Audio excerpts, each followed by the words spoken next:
My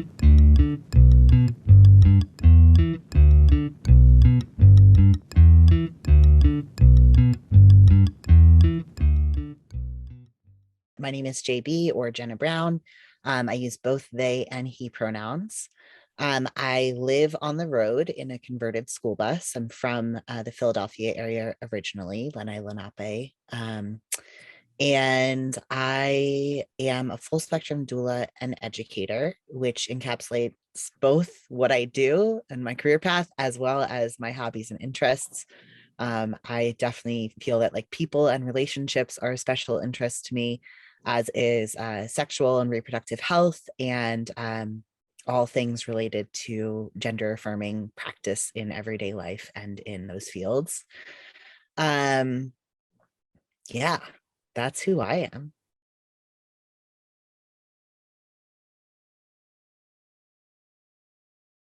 So a doula is someone who provides emotional, informational, and physical support to folks who typically, when people think of doulas, they think specifically of birth and postpartum.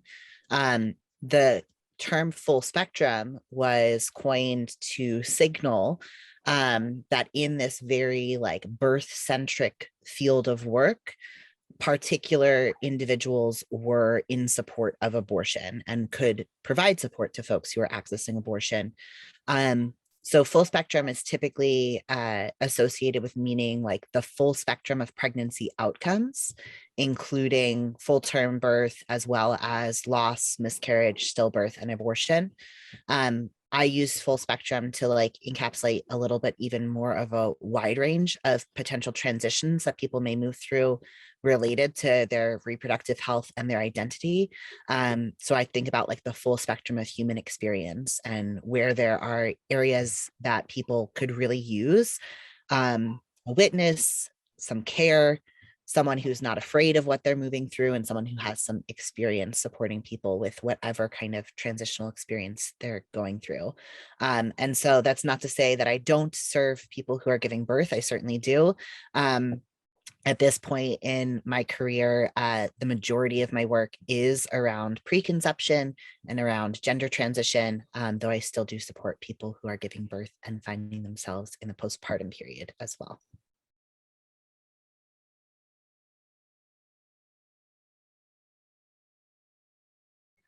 I don't remember a lot. I do know, I say that like with maybe a caveat of what out of what I can remember, I am aware that we had 2 points in my public school education at which we all received sex education. And I think it was like 7th grade and then 10th grade or something like that. Um, and I remember that, the middle school, the 7th grade or thereabouts, sex ed was really mainly focused on puberty and like the changes that we might be going through in our body, versus the high school sex ed did involve things that were relational, right? So talking about physical and sexual intimacy to some extent.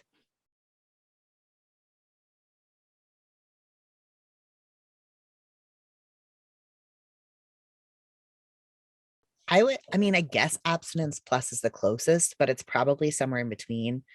Um, I think that I would say abstinence plus because we did learn about contraception, kind of, but not a lot of different types of contraception, right? And being that for a long time, my work did focus on abortion. We didn't learn anything about abortion or pregnancy. And so for me, I feel like that would be comprehensive sex ed, would include those topics too, right? Um, but I think the abstinence piece of it is interesting to me because I don't know that there was ever an expectation. Like this was a public school in an area that I would say like is definitely politically conservative, but probably a lot of people like to think of themselves as socially progressive. And I think even our educators, our teachers, did not hold on to the expectation that we would actually practice abstinence. So it's interesting to me that it was kind of like, you shouldn't have sex because XYZ could happen. But if you do this one thing and nothing more than that.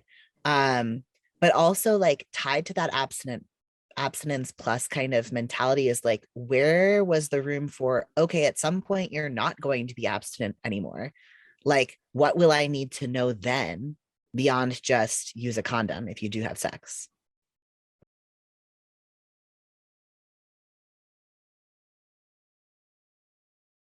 So in school, it was like the health teachers, which I know at least in high school was also, physical educators, the gym teachers.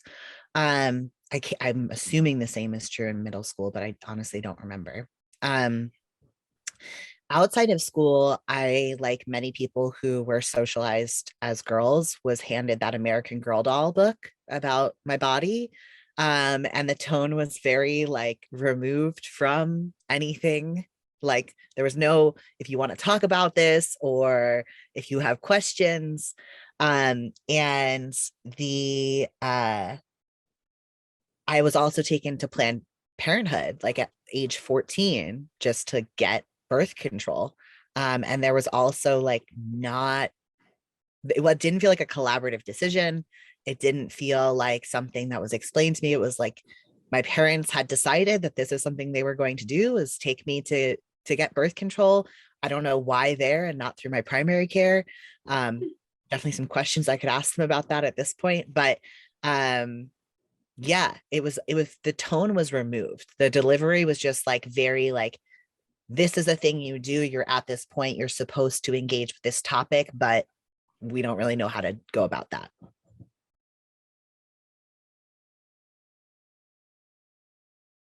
um no, I don't think the focus changed, and I don't really think it was revisited.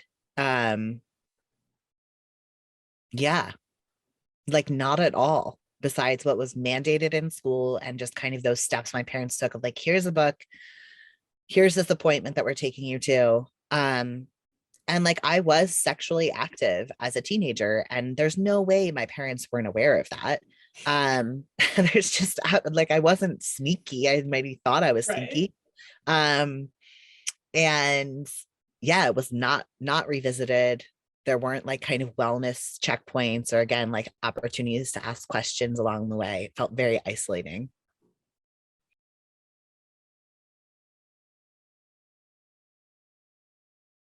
I mentioned the like kind of bigger things that I would consider to be comprehensive sex ed. In terms of, to me, that also means learning about abortion. It means learning about pregnancy. It means learning about postpartum, because those are all things that can come out of sex, right? Depending on the type of sex that people have. But the other things that like really impacted me the most, particularly as a young person, were that the sex education I received was cis heteronormative, period. There was like absolutely no conversation. I don't even think in the American Girl doll book, but maybe you would remember better than me. Like, I don't think there's any conversation about sex, at least not the edition I had, sexuality or gender, right? Definitely didn't happen in school. Um, so like, I was given one model, like, you have hormones in your body and you're going to have feelings, and like, this is what you potentially do with these feelings, and here's how to maybe do it more safely. Use a condom being the only thing that's offered, right? um and so that like really impacted me as a queer person, like really a lot. And so that was a huge thing that was missing. And then just basic consent, like nonviolent practices for engaging physically with other people, was not covered at all. And so like the culture of sexual intimacy that I inherited through this education was like a culture of rape culture. It was a culture of non-consent. It was a culture of being silenced. It was a culture of being gaslit. Like, that was very normalized as a result of the absolute absence of conversation around what like actual consent can look like, and what healthy relationships and conversation could be, like models for that, formats for that.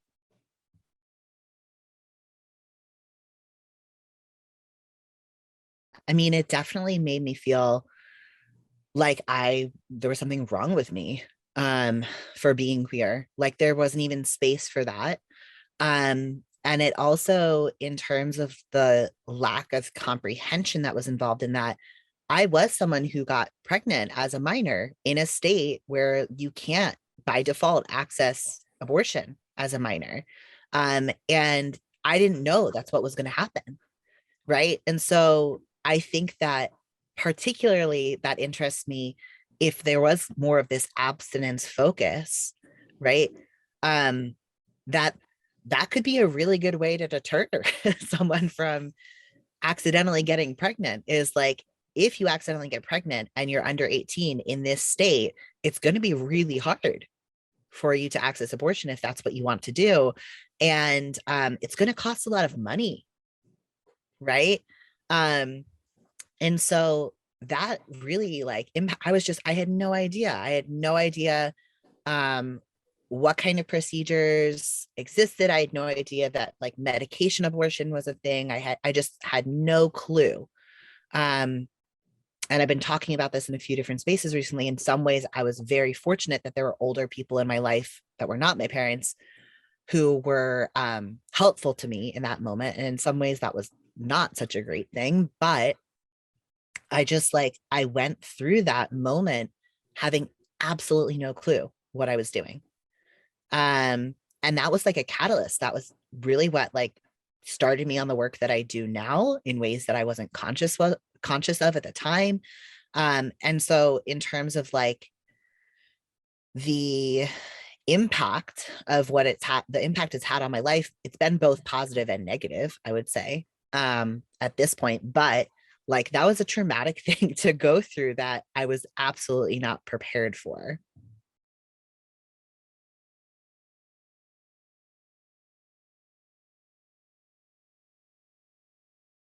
I was in Texas at the time. The process was pretty simple. I mean, I filled out a form online to request a space, and then I got follow-up information about where my place was in the line and the call-in information. And this, was all virtual. I think in some cases now things are more hybrid. In some cases now everything's back to being in person. But um, at this point, I sat on a Zoom call for an entire day till it was my turn, and my like 60 to 90 seconds, I forget exactly what it was, wasn't a lot of time.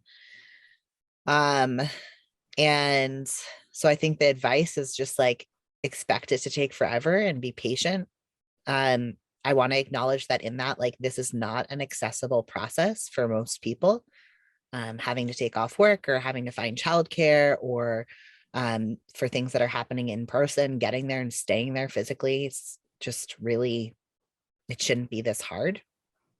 Um, and I was definitely motivated, particularly given where I was geographically and what was happening in at the state level at that time in Texas and is still motivated mainly by the possibility that it was going to be decided that there was not room and it was inappropriate to talk about sexuality and gender um, in public school sex education, in the context of public school sex education. And so, my testimony was really just in regards to that and motivated by that.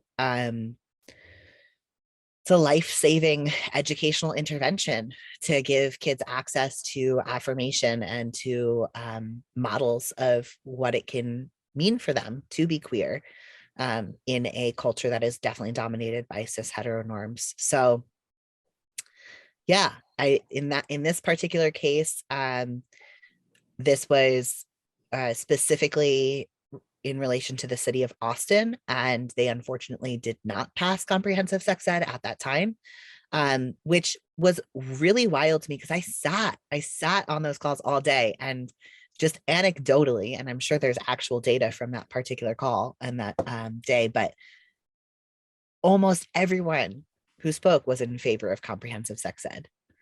And so it was just like, and I've had other experiences like this politically, but it's just always so defeating to kind of feel that momentum and feel that energy in a space and be like, yeah, people are here for this. There are parents talking, there are people speaking from their lived experience. Like, this makes a difference. This is what being politically involved is. And it's like, nope, your elected officials are still going to say no to this.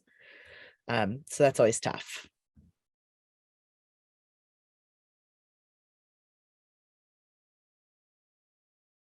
There are a lot of really amazing sex educators who are working with audiences of a variety of ages, who are, have lived experience as queer people, as people of color. And I would love to uplift their work, and I will definitely provide some links and information.